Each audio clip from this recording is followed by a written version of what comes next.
ইয়া আল্লাহ, এই বাড়ির মধ্যে একজন অসহায় পিতা আর কন্যার মধ্যে একটা বিষয়ে নেগোসিয়েশন চলতেছে। আল্লাহ, আল্লাহ তুমি এই অসহায় পিতাকে কামিয়াবি করো আল্লাহ, কামিয়াবি করো আল্লাহ। আল্লাহ পাক, ইয়া রব, ইয়া মাবুদ, তুমি যদি এই অসহায় পিতার দিকে ফিরে না তাকাও আল্লাহ, তাহলে তার কি হবে? সে জনগণের প্রতিনিধি, জনগণের কি হবে আল্লাহ? ইয়া মাবুদ, ইয়া রব, তুমি এই অসহায় পিতার দিকে ফিরে তাকাও আল্লাহ, তার নেগোসিয়েশন সফল করে দাও আল্লাহ। আমি জানি মা, তুমি খুবই যুক্তিবাদী মেয়ে, কিন্তু সব যুক্তি কি সব জায়গায় খাটে বলো? মানুষের স্ত্রীর সংখ্যা অনুযায়ী নম্বর দেওয়া যায়, 1 নম্বর স্ত্রী, 2 নম্বর স্ত্রী, 3 নম্বর স্ত্রী, কিন্তু মায়ের বেলায় কোনো নম্বর খাটে মা বলো? চলো মা, তুমি আমার সঙ্গে চলো, একবার তুমি শুধু মালা বানুরে মা বলে রাখবা, চলো।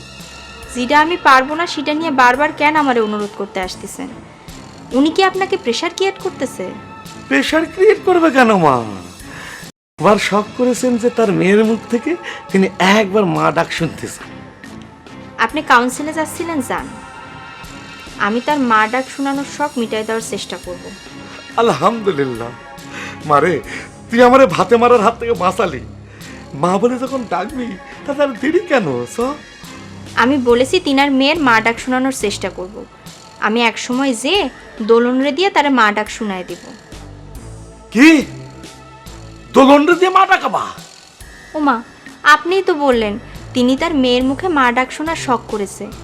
আমি তো তার মেয়ে না, দোলন তার মেয়ে, তাই বললাম। থামো, বাপের শাসনের বাইরে থেকে থেকে তুমি একটা বেয়াদব হয়ে উঠেছো। আমি তোমার বাপ হয়ে তোমার আদেশ করতেছি, তুমি এখনই মালা বানরে যে মা বলে ডেকে আসবা। আচ্ছা ঠিক আছে, যাচ্ছি।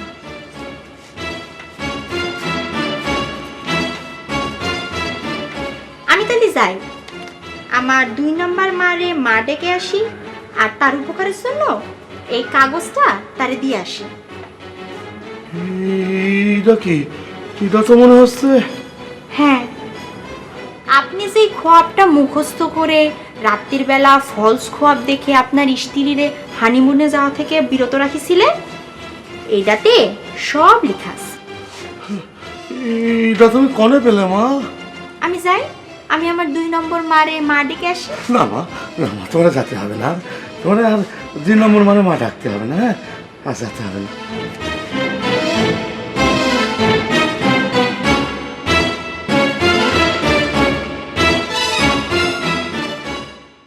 ইয়া মাবুদ, তিনি জনগণের প্রতিনিধি, 2.5 লক্ষ লোকের প্রতিনিধি, তার কিছু হলে জনগণের কি হবে? থামাও থামাও, রেজাল্ট কি? ফেল, ডাহা ফেল। তার মানে আপনার খোদা দরবারে কোনো নেকে নাই। এই সবাই চল।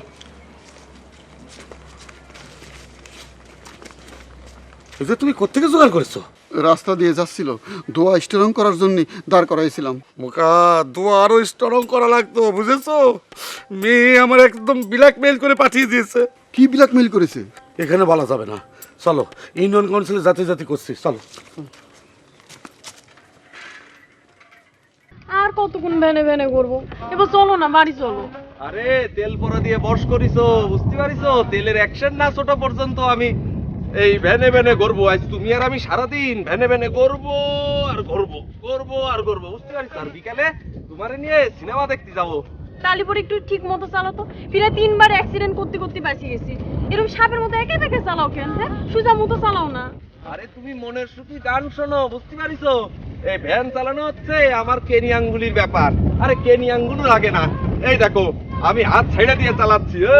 তোমার আর কিরামতি করতে পারে, তুমি সোজা মতো গাড়ি চালাও। আরে তুমি আমার কন্ট্রোলের উপর বিশ্বাস রাখতে পারো।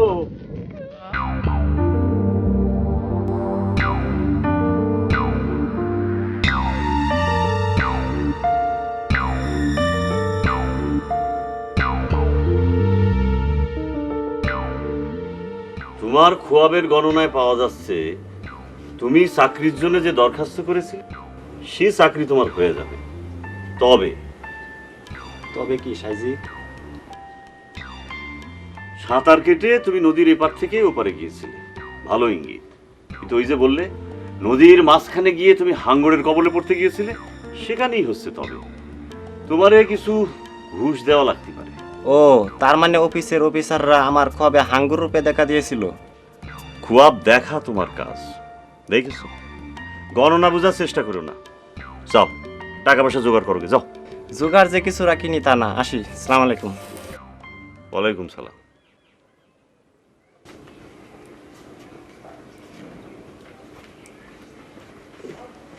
আসসালামু আলাইকুম সাইজি। ওয়ালাইকুম সালাম। আপনার খোয়াব গণনা সঠিক হয়েছে, তা ভাবি খুশি হয়ে ডাব পাঠাইছে। না নিলি পরে তো আবার মন খারাপ করবে। আচ্ছা ঠিক আছে, রেখে যাও, বললো যে আমি খুশি হয়েছি। আসসালামু আলাইকুম। ওয়ালাইকুম সালাম।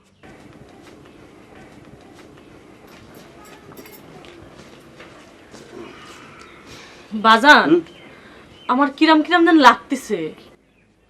কিরম লাগছে? কিরা যেন কানের কাছে এসে গুনগুন করে বলতেছে, প্রতিশোধ নে, প্রতিশোধ নে। কিডা কিসের প্রতিশোধ নিতে বলছে? কিরা বলতেছে বুঝতে পারতেছি না, তবে বলতেছে তোর বাজানের শিষ্য বেনু খুনকার তোর বাজানের কাছে তালিম নিতে না এসে বাজানের অপমান করেছে, তার প্রতিশোধ নে, তার প্রতিশোধ নে। আল্লাহ রে, এইসব আবার তুই কি বলতেছিস? তারে তো আর আমি তালিম দিব না, সে কথা তো তোরে বলেই দিয়েছি। সে তো নিজে থেকেই তালিম নেওয়া বাদ দিয়েছে। ইরা তো আপনার অপমানের প্রতিশোধ নেওয়া হলো না বাজান। তাহলে আমারে তুই কি করতে বলিস? আচ্ছা শোন, কবিরা চাচার ওখানে যাওয়ার আগে তোর একটা টেস্ট করে নিই। কিসের টেস্ট? মানে ধলা কাকার বাড়ির সামনে গেলি তোর লোম দাঁড়া হয়ে যায় কিনা। সে টেস্ট কালকে সারাদিন সেরে ফেলেছি। আমি পাগল, কাল ছাড়েছিস, আজকে তো আর যাসনি, এর মধ্যে কমেও যেতে পারে। আর তাছাড়া পেখমের সঙ্গে দেখা হওয়ার সঙ্গে সঙ্গে তোর ওই চামড়ার নিচে উচ্চ জ্বলন হচ্ছে কিনা সেটাও তো টেস্ট করা দরকার। পেখমের সামনে গেলেই আমার অ্যারেস্ট করে ধলা কাকার কাছে নিয়ে যাবেন, আর ধলা কাকার সামনে পড়লেই ধলা কাকা আমার চুয়ালের 32টা দাঁত অপারেশন করে ছাইড়ে দেবেন। এগুলোর কোনো দরকার নেই, তুই ডাইরেক্ট অ্যাকশনে নিয়ামত কবিরাজের কাছে চল। সেটা উচিত হবে না, তুই বুঝতে পারছিস নে, তোর একটা না একটা টেস্ট করে তারপর যাওয়া দরকার। যদি আমি ধরা খেয়ে যাই ধলা কাকার কাছে? আরে ধলা কাকা তো সবসময় বাড়ির থেকে বের হয় না, তা কেন ধরা খাবি তুই? তাহলে চল, তাহলে টেস্টটা করে নিয়ে যাওয়াই ভালো না? চল চল। আপনি একটা কাজ করেন, খুনকার চাচার কাছে গিয়ে কমপ্লেন করে আসেন, সে যা করার করবি না। হ্যাঁ, ইডা অবশ্য হতে পারে। ঠিক আছে, বইকালে যাবানে। না না বাজান, সকালের কমপ্লেন বৈকালে করলে কমপ্লেনের ধক কমে যায়। আপনি এখনই যান, আর বাড়িতে না থাকলে কাউন্সিলে চলে যাবেন। তোর কথা মতো আমি কমপ্লেন করতে যাচ্ছি, পরে কিছু একটা হয়ে গেলে আবার যেন বলতে আসিস নে যে কমপ্লেন করা উচিত হয়নি বাজান। আর কোনো কিছু হওয়ার কোনো সম্ভাবনা নেই বাজান।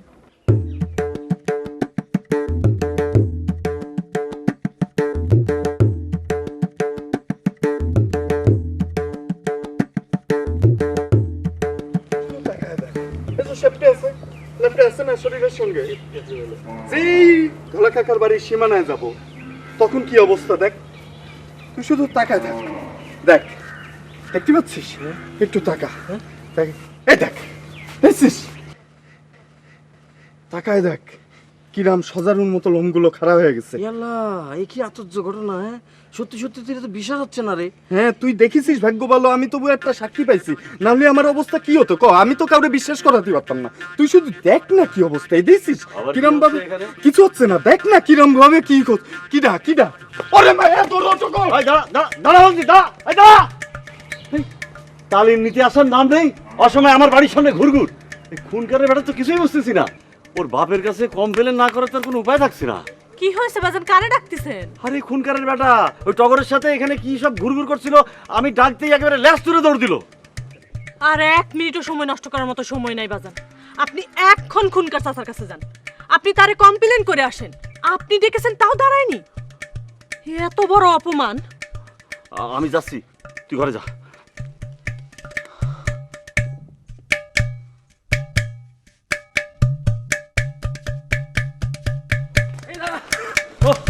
আর পারছি না।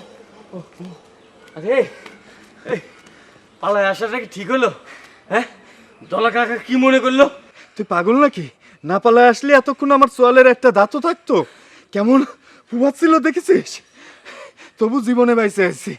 না, আমার কাছে কি মনে হয় জানিস, মানে না পালায় এসে ধলা কাকা বিষয়টা দেখাতে পারতি, তাহলে পরে বিশ্বাস করতো, তাহলে আর সন্দেহ হতো না। আরে না না, দেখালি সমস্যা ছিল, এইটা নিয়ে বিভিন্ন পর্যালোচনা হতো, তারপরে একসময় আসল ঘটনাটা বেরোয় আসতো। এই আসল ঘটনা কি?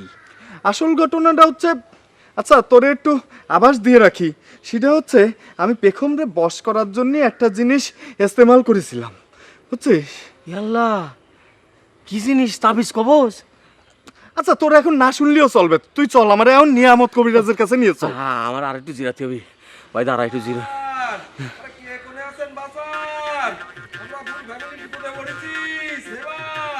এই এই বুধাই জাপানের গলা না? হ্যাঁ, কি বিপদে বললো নাকি? সেটা তো জায়গায় না গিয়ে বোঝা যাবে না, চল আগে যাই।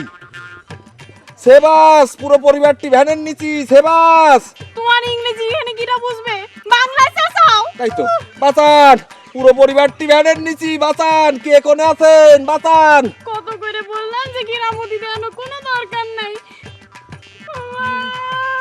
কোনে লাগিছে? ওই ওই ছোট ভাই দাঁড়ান। ও মা, কি আছে? এই যে এ জবা কি হয়েছে? খাইতে না, জমা খাইতে না। এ হয়েছে কি তোরা এখানে কে? সেটা তো ডিটেল বলতে পারবো না। তো হয়েছে কি, ওই রানিং অবস্থায় একটা মুরগি ইরাম করে ছুটে গেল সামনে দিয়ে, ওইটারে সাইড দিতে যায়, আমি এই সেফ জায়গায় নামাই দিছি খাদের মধ্যে। তা তুমি খাদের মধ্যে নামতে গেলে কেন? কি করব, খাদের মধ্যে তো নামাই দিছি, কিন্তু নামায় দিছো ঠিক আছে, কিন্তু এই ভ্যান উল্টার উপরে পাল্টা খালো কি করে? কি করবো, সেকেন্ড হ্যান্ড ভ্যান তো, এটার কন্ট্রোলের একটু ঝামেলা আছে, তাই না বাবা? ইরাম করে বলছে আরে নিজের কোনো দোষ নাই। ছোট ভাই, সে ভ্যানে উঠার পর তুই ইরাম কেরামতি দেখানো শুরু করেছে, ইরাম কেরামতি দেখানো শুরু করেছে। আমি এত করে মানা করলাম, আমার কথা শোনে নাই ছোট ভাই, আমার আদি মনে ভাঙে গেছে। খাইতে না জমা। এই এই কি কি কি করতেছে? থাক থাক, মারামারি করিস না, থাক। এ শোন, আমার বোন জবাক নিয়ে এখন তুই বাড়ি যাবি। যাবো। বাড়ি গিয়ে হাতের মধ্যে জল পড়তে দিবি, কি করে? আর তা না হলে আমি বাইরে তোর হাড্ডি গুড্ডি সব ভাঙিয়ে ফেলবো। না, হাড্ডি গুড্ডি ছোটানো লাগবে না, বুঝতে পারিছেন? ওই ভ্যানের নিচে পড়ে হাড় গোড় দুই চারটে এই দিক থেকে সেই দিক হয়ে গেছে।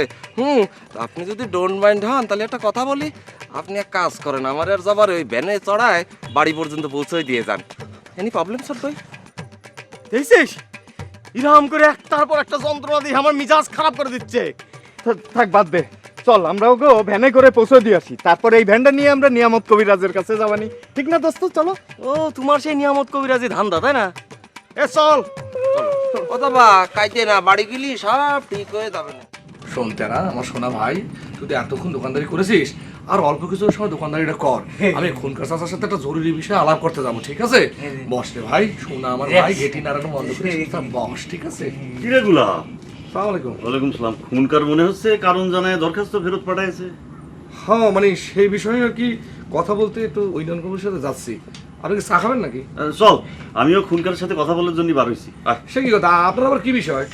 আর বলিস না, ওই খুনকারের বেটা বেনু খুনকার খুবই জ্বালাচ্ছে, কি যে তার মতলব কিছুই বুঝতেছি না। বিষয়টা খুনকারে জানাতে হবে। চল, চা এসে খাবানে। আচ্ছা ঠিক আছে। বেনু বাবা, আপনি ধরা খেয়ে গেলেন বেনু বাবা। আপনার বিষয় এখন আপনার ফাদারের কাছে যাচ্ছে। ফাদারের পেদানি আপনি অনেক দিন খান না।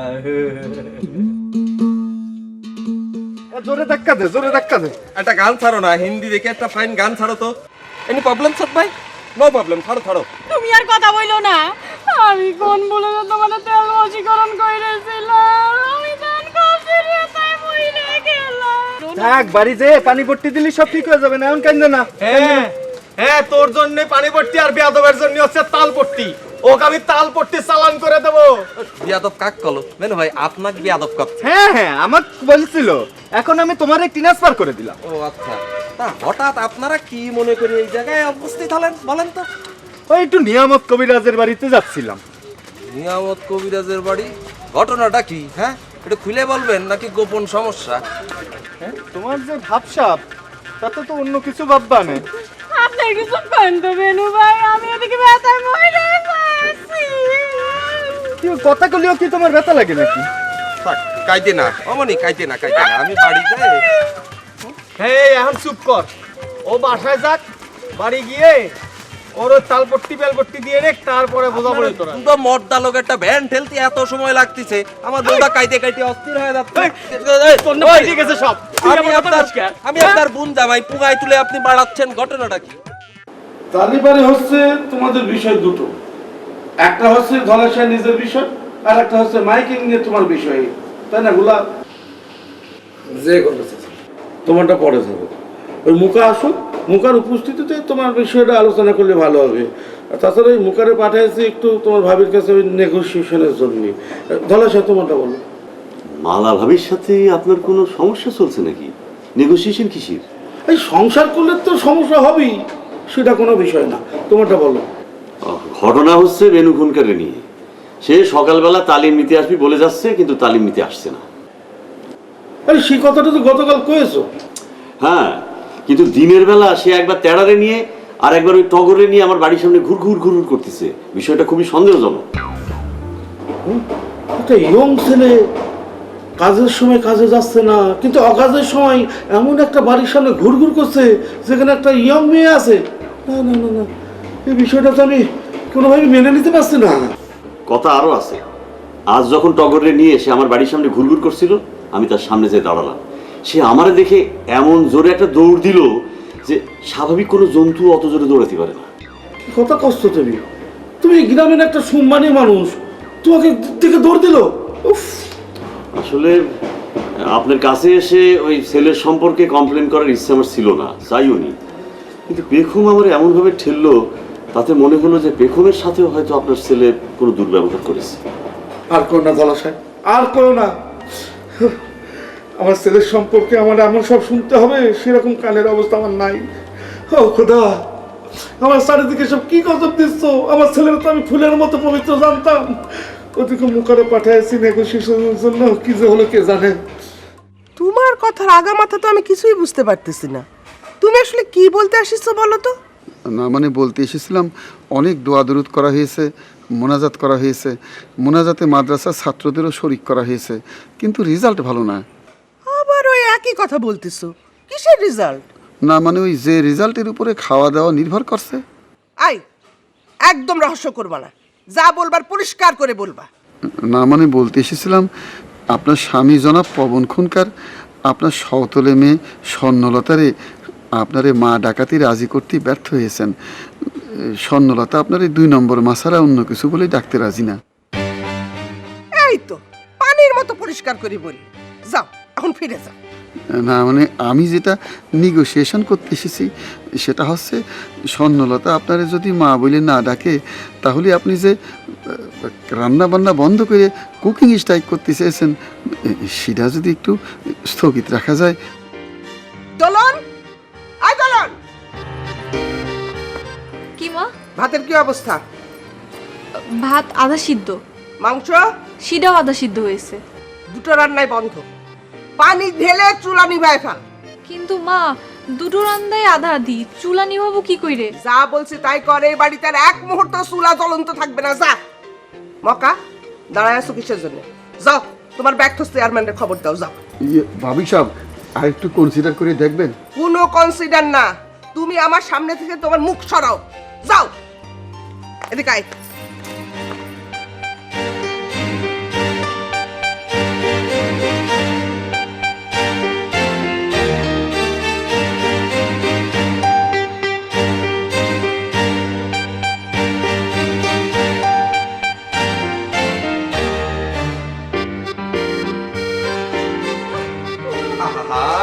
আরে বসো তো, বসো বসো। আরে কাইতে না, তুমি কাঁদলে আমি কনে যাবো? দাও তো হাতটা এনে দাও। শোনো, ইরাম করে পট্টির উপর পানি দিলি আরাম হচ্ছে না? আরাম হচ্ছে না? হ্যাঁ, ইরাম তুমি দিতে থাকো, বুঝতে পারিছো? ওই পাশের ঘরে বেনু ভাই আর ছোট ভাই আছে, আমি তোমার ঘটনাটা তাকে বর্ণনা করে আসতেছি। যাও, ভালো কথা, কথা শেষ করে সুজাই করে চলে আসবা কিন্তু। আরে নিশ্চয়ই আসবো। আগামী 3 দিন আমি তো শুধু তোমার ওই তেল পরা দিয়ে বশীকরণ দিচ্ছ না, সেই জন্যই তো, তাই না? পারবা তো, দিতে পারবা? বুঝতে পারি ছোট ভাই। এবার বুঝতে পারছিস তো বেনু, এই জাপানরে নিয়ে, মাথা মোটা জাপানরে নিয়ে কিরম যন্ত্রণার মধ্যে আমরা থাকি? এত বুঝাবুঝির তো কিছু নেই। ও পুলিশে যেতে চাইছিল, ওরে পুলিশে পাঠায় দে। আরে চান্স পালি তো দেবো। ইরা মাথা মোটা বুদ্ধি নিয়ে কেউ পুলিশে চান্স পায়? কথাগুলো আমি সবই শুনেছি। যাই হোক, আমার স্ত্রী এখন অসুস্থ, তাই এই বিষয় নিয়ে আমি আর কোনো ডিসকাশনে যাচ্ছি না। জলপট্টি দেওয়ার পর ওর হাতের অবস্থা ভালো, আর গোর কোথাও ভাঙেনি, আপনারা চালি জাতি পারেন। ওর যদি হাড়গোড় ভাঙতো না, তাহলে তোমার প্রত্যেকটা অঙ্গ থেকে একটা করে হাড়গোড় ভাঙিয়ে আমি নিয়ে নিতাম। যাক, সেটা আর করা লাগছে না ছোট ভাই। ও বেনু ভাই, আপনার রোগের বিবরণটা জানি কি বলতে চাইছিলেন? ও, রোগটা হলো উচ্চ গাজলন আর লোম খাড়া। উচ্চ গাজলন আর লোম খাড়া? উচ্চ গাজলন আর লোম খাড়া? দাঁড়ান দাঁড়ান, এই রোগ তো আমি জানি। ই আল্লাহ, আমি তো ভাবেছিলাম তোর এই রোগের খবর পৃথিবীতে কেউ শোনেনি। এই বেয়াদবটা যে এই খবর রাখে সেটা তো জানি না। খবর রাখি মানে? এই রোগ মানে উচ্চ গাজলন আর লোম খাড়া আমারও তো একবার হয়েছিল। হয়েছিল? কবে, কিভাবে হয়েছিল? আচ্ছা বেনু ভাই, আপনার রোগের সিমটমটা কি? কোনো বাড়ির সামনে যে দাঁড়ালি বা কোনো মেয়ের সামনে দাঁড়ালি তার প্রকাশ পাচ্ছে? হ্যাঁ। এ বেনু, ও তো ঠিক কথাই বলছে। হ্যাঁ। হ্যাঁ, এটা পান তুমি জানো কি করে? কি করে জানলাম সেটা আপনারে যে কিরাম করে বলি, আপনি সিনিয়র সম্পর্কে সম্বন্ধী, বলতেও জানি কিরাম লাগে। তুমি নির্ভয় বলো। বলো। আরে শোনেন, আমি তো একবার এক মেয়ের প্রেমে পড়ে সে দিশেহারা অবস্থা। সেই মেয়ের প্রেমে পড়ে একেবারে দিওয়ানা মাস্তানা, বুঝতে পারিছেন? কিন্তু আমার মা সেই মেয়েরে একেবারে দেখতে পারে না। সেই মেয়েরে দেখলি ঝাঁটা নিয়ে দৌড়ে আসে। তাই সে মেয়েরে ভুলার জন্য আমি ওই মুতাহার গুনিনের কাছেতে একটা তাবিজ নিয়ে পড়েছিলাম। ও ছোট ভাই, আপনি সেই তাবিজের খবর জানেন তো? ওই যে দোলনের জন্য আপনি সেই তাবিজ পড়লেন না? হ্যাঁ হ্যাঁ, দুলন। ওই কিরম বেয়াদব দিয়েছিস, কিরম একটা ফাউল করে বসলো। তোমার চড়াই একদম দাঁত ফেলে দিতে ইচ্ছা করছে। থাক, এটা এখন ওপেন সিক্রেট, আর চড়াচড়ি না করলেও চলবে। আচ্ছা তুমি কও, কি করছিলে? সরি ছোট ভাই, ওই স্লিপ করে বের হয়ে গেছে। যাই হোক বেনু ভাই, ওই তাবিজ পরে আমার ওই রোগ ভালো হয়ে গেছিল। ওই তাবিজের অ্যাকশন হচ্ছে, আপনি যারে ভুলার জন্য পড়বেন তার সামনে যেয়ে দাঁড়ালি আপনার চামড়ার নিচে জ্বালা পড়া শুরু হয়ে যাবে। বা সেই বাড়ির সামনে যেয়ে দাঁড়ালি আপনার লোম সব খাড়া হয়ে যাতে থাকবে, বুঝতে পারিছেন? থাক, আমি সব বুঝতে পারিছি। এই শালা তেরার প্ররোচনায় পড়ে আমি ওই ভুলার তাবিজ রে বসের তাবিজ মনে করে সবকিছু ভজকটো পাকায় গেছে। আচ্ছা শোন, আব্বা তোর গলার দিয়ে যে তাবিজটা খুলে নিছিল না, ওই তাবিজটা এখন আমার গলায়। কিরম একটা কেলেঙ্কারি ব্যাপার চিন্তা করে দেখ। এই নাও তোমার তাবিজ, ফিরোয় নাও। খেলার তাবিজ, এই তাবিজের জন্য তো দুনিয়া অন্ধকার হয়ে গেছে, সবকিছু কেমন জানি ভজকটো পাকায় ফেলিছে। তেরার বাচ্চা, ওই ভেড়ার বাচ্চা তেরারে মনে হচ্ছে যে পিঠে সালসামরা উঠে আমি ঢোল বানাই। থাক, তুলবেন না। মুতাহার গুনিনের তাবিজ তো পাওয়ারই অন্যরকম। এটা তো আমি হারে টের পাইছি। ওটা পুকুরে যে ফেলাই দিয়ে আসেন না, ওইটা কাজে লাগবে না। কাজে লাগবে সর্বনাশের জন্য, কারণ ভালোর জন্য তাকে কাজে লাগবে বলে আমার মনে হয় না। ওই দোলন যে ঝোলন দিয়েছিল ছোট বাইরে, পুরো কাজ সারিয়ে গেছে। এই তখন তোমার মুখে মুখে বলেছি, এখন তো দাঁত ফেলা দিতে ইচ্ছা করছে তোমার। তুমি কোনো চিন্তা করো না ধরাশাই, ওই বেনু খুনকারে না আমি এমন জব্দ করবো তুই দেখবা। হ্যাঁ, এমন পিটাবো না, আমরা তুলে তোমার ঢোল বাজাতে দেবো। হ্যাঁ, কি খবর মুখা? রেজাল্ট পরে বলতেছি। সাইজি কেমন আছেন? এই আছি আর কি, ভালো খারাপ মিলায়। তোমার জন্য অপেক্ষা করছি, তাই গোলাপের বিষয়টা সমাধান করে দাও। সমাধান আমি কি করব? সমাধান তো চেয়ারম্যান সাহেব করে দিয়েছেন। প্রাইমারি স্কুলের ছেলে মেয়েদের পরীক্ষা চলতেছে, এ সময় মাইক বাজালি ঘুরাগারাদের পড়াশোনার ব্যাঘাত ঘটবে। প্রাইমারি পরীক্ষার জন্য মাইক ব্যবহার করা যাবে না, তো জীবনেও শুনি। ওদের পরীক্ষা কখন শুরু হয় কখন শেষ হয় সে খোঁজ তো কেউ রাখে না। আরে কেউ রাখে না ঠিকই, কিন্তু আমি তো রাখি, কারণ আমি চেয়ারম্যান, আমাকে খোঁজ রাখতেই হয়। তাহলে গোলাপ এক কাজ কর, ওই মাইক ব্যবহারের দরকার নেই। তুই ওই বাড়ি বাড়ি যে জনে জনে জিনিসটা জানায় দে, মানে তোর দোকানের যারা খরিদ্দার তাদের কাছে গেলেই চলবে। হ্যাঁ, এটাই দিলে ভালো বুদ্ধি। সামনাসামনি কথা বললে পরে সবাই বিষয়টা ভালো করে বুঝতে পারবে। মুখা কিছু কও। মুখা আবার কি বলবে খুনকার? গোলাপ তার দোকানের সওদা বাড়ি বাড়ি পৌঁছায় দেবে, বাড়ি বাড়ি যে সেই কথাটা সে সবাই জানায় দেবে, মুখা কি বলবে? ঠিকই তো, মুখা কি বলবে? তবে একটা কথা বলার আছে, তোমাদের মালামাল বাড়ি বাড়ি পৌঁছে দেবো তো জাপান, ভ্যানে করে। ভ্যানও কেনা হয়ে গেছে। জানি, সেকেন্ড হ্যান্ড ভ্যান, তবে সেটা কোনো ব্যাপার না। কথা হচ্ছে জামাই বাবাজি জাপান, সে তো ভ্যান চালাতে পারে না। পরপর 2 দিনে সে বড় বড় 2টো মেজর অ্যাক্সিডেন্ট করেছে। একটু আগে সে জবারে নিয়ে খাদে পতিত হয়েছে। তাহলে সিরিয়াস বিষয়, 2 দিনে 2টো অ্যাক্সিডেন্ট, সর্বনাশ। ওরা তো তিসখালির ওই রাস্তায় ভ্যান চালাতে দিলে তো অ্যাক্সিডেন্টের নহর বয়া দেবে। সেই কারণে তিসখালিতে ভ্যান চালাতে হলে ড্রাইভিং লাইসেন্স করতে হবে, কাউন্সিলে এসে ড্রাইভিং পরীক্ষা দিয়ে।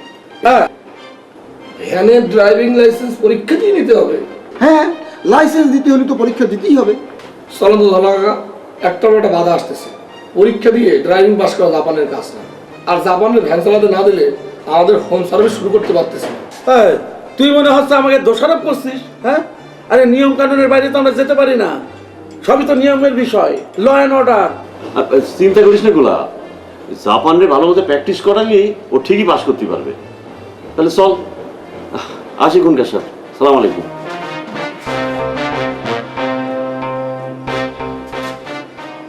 মুখা কাজটা তো ভালোই কষলে। হ্যাঁ, তোমার ভাবি খবর ঠিক? খবর ভালো না, ভাত আধা সেদ্ধ, মাংস আধা সেদ্ধ, চুলো বন্ধ।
আপনি এদিকে কি করেন তারা মামা? আর কবেন না রুশনাই খেলা, আমি ছাড়া এই গ্রামে কিচ্ছু হয় না। সবার বিপদে আপদে আমারই আগে আসতে হয়। মালিকরা সব নিজের নিজের কাজে চলে গিয়েছে, ওই তাদের রিকোয়েস্টে দোকানদারি করছি আর কি। বসেন, চা দিই। ও, আপনার তো আবার আদা চা দিছি। আপনি মনে হচ্ছে দোকানের মালামাল দিয়ে সাজুগুজু করেছেন। না, সাজুগুজু আবার কি, ওই যে বেচা বিক্রি করেছি তো, এখনো মালপত্র সাজানো হয়নি। আমার তো ধরেন এমনিতেই ওই চেহারায় আবার একটা গেলেস মারে। তা তো মারে, কিন্তু আপনার এই দাড়ি গোফে সাদা সাদা এসব কি লেগে আছে? তেলের মতো কি ওইসব সারা মুখে? না মানে হচ্ছে কি, ওই কাস্টমাররা জিনিস কেনার সময় টেস্ট করে নাই তো, তাই আমার মুখে ওই টেস্ট করে নিয়েছে। ওহো,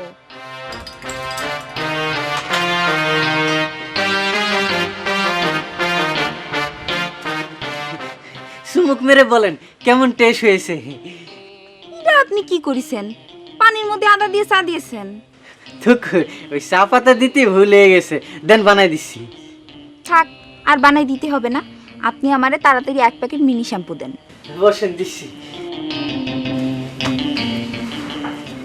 বিলাস নটরাজের পালায় পাট গাওয়ার কথা ছিল, চান্স পেয়েছেন নাকি? কি বলতেছেন চান্স? নটরাজ আমারে ডেকে নিয়ে পাঠ দিয়েছে, আরো 2টো দৃশ্য বেশি লিখে দিবে বলেছে। আপনি আছেন কোথায়?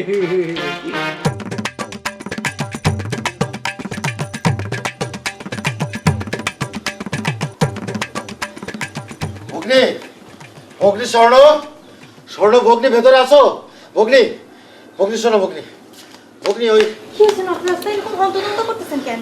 ভগ্নি, শুধু হন্তদন্ত না, খুবই হন্তদন্ত। বলেছিলাম না ষড়যন্ত্র।